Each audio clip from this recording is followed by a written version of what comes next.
ahoana ny atao rehefa mivavaka.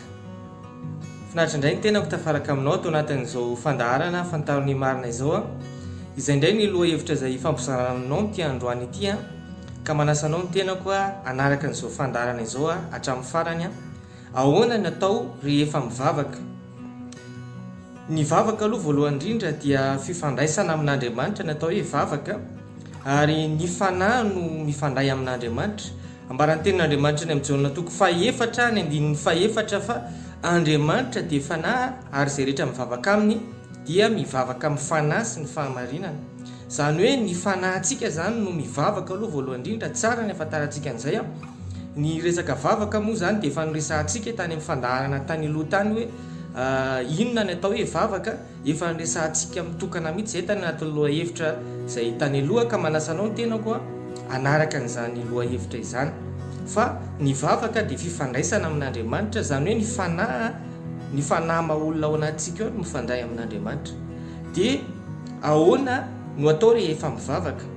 Izany hoe rehefa mivavaka dia ilaina ny fifantohana rehefa mivavaka. Raha tena te hivavaka ianao dia mitaky fifantohana ny vavaka. Jesosy dia niteny mihitsy hoe raha hivavaka ianao izy dia mirindrina ao amin'ny efitranonao mangingina dia ao ianao mivavaha amin'ny rainao izay any an-danitra hozy izy. Izany hoe le fifantohana ny tena zavatra ngeza be ao anatin'ny vavaka, ary izay mahatonga ny akamaroantsika mikipy rehefa mivavaka. Satria fifantohana no ao ambadiky n'izay hoe fikipina izay rehefa mivavaka. Dia tsy voatery mikipy ihany koa nefa fa rehefa tena hoe mahafantoka tsara, afaka nifandray tsara amin'Andriamanitra ianao dia izay ny tena zava-dehibe. Ka zany hoe ny vavaka zany dia mitaky an'izay hoe fifantohana, satria ilay fanahy ao anatinao no hifandray amin'Andriamanitra dia mitaky fifantohana izay zavatra izay.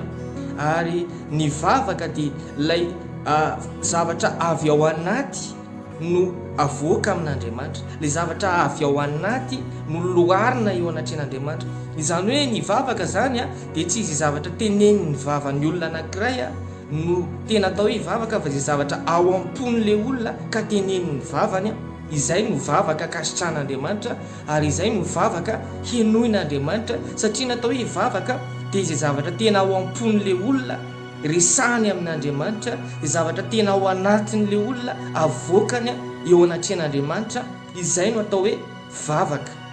Dia inona avy ny zavatra azo atao ao anatin'ny vavaka, izany hoe inona ireo karazana zavatra afaka atao anaty vavaka. Ny tenin'Andriamanitra any amin'ny Filipianina 4:4 dia ny andinin'ny 5 dia milaza hoe faoka ny fivavahana mba amin'ny fisaorana sy ny fifonana hozy izy no entinareo manambara ny fangatanareo amin'Andriamanitra.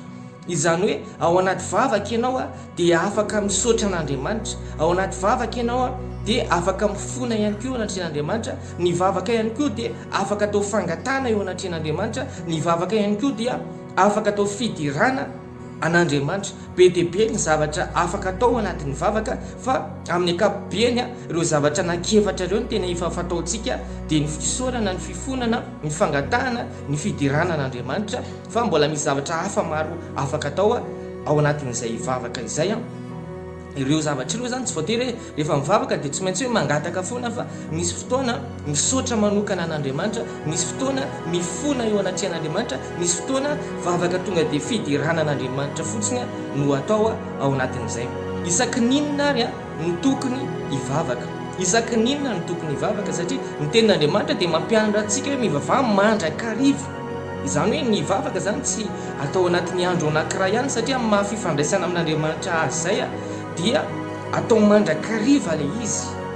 Izany hoe amin'ny ankapobeny aloha zany dia tsara ny mivavaka rehefa vao mifoha maraina, tsara ihany koa mivavaka rehefa mialohan'ny hatory amin'ny alina, ary tsara ihany koa mivavaka mialohan'ny isakafoanana.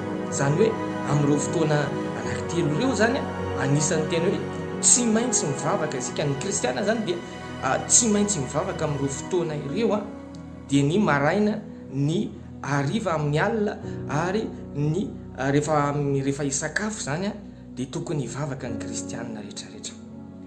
Mazava ho azy fa azo atao ny mivavaka rehefa amin'ny toerana rehetrarehetra, tsy voatery hoe ao an-trano ihany angeny mivavaka, fa azonao atao koa mivavaka na atao koa hoe any anatin'ny toeram-piasany ianao na any amin'izay toerana misy ianao rehetrarehetra na eny an-dalana ary dia azo atao ny mivavaka satria hoy isitsika hoe ny vavaka dia fifandraisana amin'Andriamanitra ary ny vavaka dia ianao le manana an'izay fifandraisana izay ny tena zava-dehibe ao anatin'ny vavaka.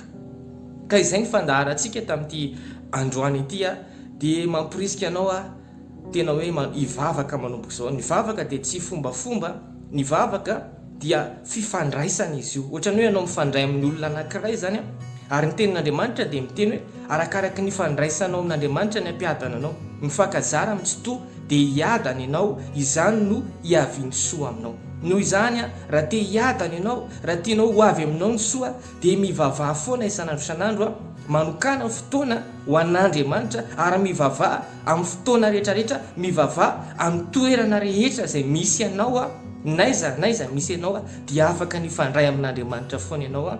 Izay ihany koa ny fotoanantsika tamin'ity androany ity. Ankasitrana ianao nanaraka hatramin'ny farany dia mirary soa tahian Jesosy daholo.